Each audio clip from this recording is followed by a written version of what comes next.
back to our science podcast. I'm Carly. I'm Brianna. I'm Rose. Today we're discussing 6 renewable energy sources and their pros and cons. At the end of it, we will also decide which renewable source we think is best based on the information given. The energy types are solar energy, wind energy, biomass, geothermal, hydroelectric, and lastly, tidal energy.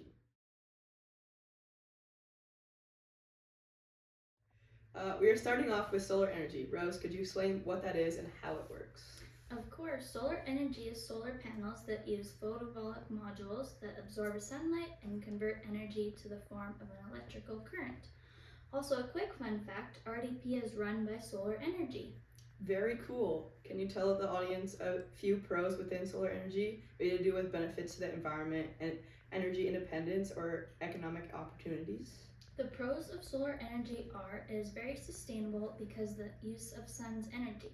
They are low maintenance because they can't be moved, can be installed anywhere, gives us energy independence because they are only reliant on the sun, and they provide a lot of economic opportunities because they are cheaper for consumers than fossil fuels. How about the cons? Are there any big challenges that come with solar energy, whether that's related to environment, economy, or concerns with sustainability? The cons are that they are weather dependent. If the weather is bad, this can affect energy supply. They also initially cost a lot to put into place, and there is a need for space to install them, and those are hard for those who live in a city. Those are all very interesting points. The next topic is wind energy. What is it and how does it work? Wind energy is when people maximize on the wind by harnessing its power to generate electricity. It uses wind turbines to convert the turning of the blades caused by the wind or kinetic energy into electrical energy or electricity. Thanks for explaining. Are there any benefits or positives that come with wind energy? There are many positives to using wind energy. Because wind energy is a renewable resource and a clean resource, it does not emit any greenhouse gases. It also creates lots of jobs because the fields usually have around 100,000 workers. The next positive is that operating costs are low and it doesn't require much maintenance after being installed. One of the last benefits of wind energy is space efficient because they don't cover a whole lot of ground and it can still be used for purposes like farming. How about the challenges to wind energy? Do any stick out to you? Well, there are a couple challenges because it is a newer energy. Because wind energy is unpredictable and intermittent, we are unable to create energy all the time. Also, the rotating and mechanical operation can be noisy and disruptive. Another thing is depending on who you are, they can be considered visual pollution, which is when people feel that wind turbines are disturbing or ruining the view. Wind turbines also have a negative impact on the birds in the area from flying into the blades. One of the last negative parts of wind energy is that they usually are in remote areas, and so the energy has to be stored and carried into the cities and towns where they're being used. Thank you for telling us more about the potential challenges of wind energy. For our third renewable energy source, we'll talk about biomass energy. What is it and how does it work? Biomass includes organic matter that comes from plants and animals. It can be burned or converted into liquid. Examples include wood because it can be used as firewood or wood pellets, wood chips and sawdust, agriculture, crops and waste material, corn, soybean, sugarcane, and algae. Biogenic materials like paper products, cotton, wool, food, animal manure, and human waste. Thanks for explaining biomass energy in more depth. Can you explore some pros of biomass energy? Absolutely. Renewable energy sources can create jobs and has potential for carbon neutrality, less garbage in landfills. Can you also list a few cons within biomass energy? The cons to biomass are that it creates deforestation and can create competition with food production, air pollution, and high heat consumption. Seems like there are a few concerns with the environment when it comes to biomass energy. Anyways, moving on.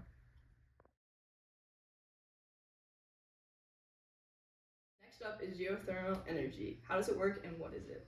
Geothermal energy is heat from within the earth, which is a renewable resource that can be used to heat up buildings, water, or generate energy. Awesome, thanks for sharing. Can geothermal energy be beneficial when it comes to environment, economics, or energy independence? Absolutely. Geothermal energy is a reliable resource because it comes from the Earth's constant heat and energy. The geothermal small farms are also a small amount of land which reduces the impact on the Earth. The energy that is produced can also be used for a large and small scale application, such as heating a hospital or just a kettle. The last geothermal industry is also expanding the amount of things it can be used for. Lastly, the geothermal energy infrastructure has a long life and stands around 20 to 50 years. How about challenges that might lead to destruction of environment, economics, or energy independence? There are a couple challenges of this renewable resource. For example, the sites can only be built in specific locations where the reservoir is around 100 degrees Celsius. Also, in order to build the sites, the cost is very high, which makes it expensive to invest in. The last challenge is the geothermal plants can cause earthquakes from deep drilling, the same as drilling for oil. Thanks for educating us on the pros and cons of geothermal energy.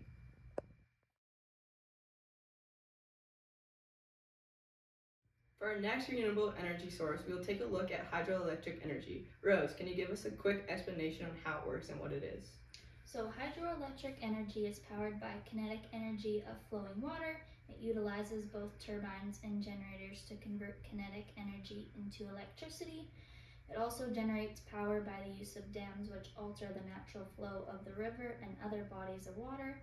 Plants are usually located near a water source, and energy available is dependent on the volume of water flow and change in elevation.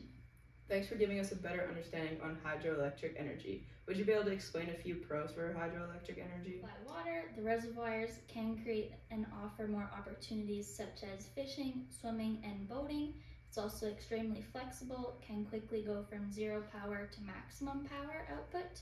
Because hydropower plants can generate immediately, they provide essential backup power, which during maybe electricity outages, this can be very reliable and highly efficient. It can also create jobs. I'm intrigued. Are there any cons that may contradict these pros? Although the reservoirs can create opportunity, they can also displace animals from the habitats. There also limits location for plants. Many places in the world aren't sustainable for plant construction. It has very high initial costs because no power plant is easy to build, and they do require a dam to stop running water, which can result in costs being higher and more similar to fossil fuel plant. Hydroelectric energy can also release carbon and methane emissions. And finally, they are susceptible to droughts, meaning the performance of hydro plants can be significantly affected by a drought. Wow, there's so many things to think about.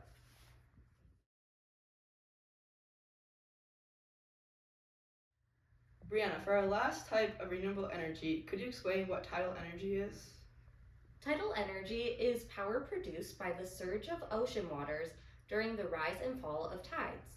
It was developed to use tidal movements to generate electricity in areas where there is a significant tidal range. Tidal energy works via a turbine that works like a wind turbine, blades rotating 12 to 18 times a minute depending on the tide strength. Fun fact, the tidal range in the Bay of Fundy of eastern Canada is the largest in the world and holds significant potential for tidal energy generation, which is why there is a project underway. Who knew water could produce such powerful energy? With that being said, are there any benefits or pros of tidal energy that stick out to you? Yes, there is. Tidal energy has a high power output and also has predictable energy generation. Also, it has zero carbon emissions. Zero carbon emissions seems nearly impossible, so that's awesome. How about challenges? Are there any major ones? There are a few limitations when it comes to tidal energy production. It is very expensive and it also has limited installation sites because they must be installed along a coastline.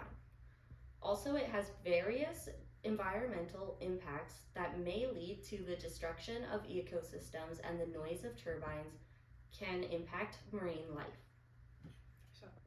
Sounds like many of these renewable energy sources are pretty expensive. Thank you for giving us some more insight on tidal energy. I hope you are all able to learn more about renewable energy sources. Now for the final placements. Overall, we think that wind energy is the best type of renewable energy source. This is because it doesn't emit any greenhouse gases. Second place goes to solar energy because they can be installed anywhere. Then third place to tidal energy because it has no carbon emissions and is available in Canada. Fourth place goes to hydroelectric energy as it is very flexible and can generate power immediately. Our fifth placement goes to geothermal energy because it uses very small amounts of land and can heat up an entire hospital. And finally, sixth place goes to biomass energy because it helps us put less garbage in landfills.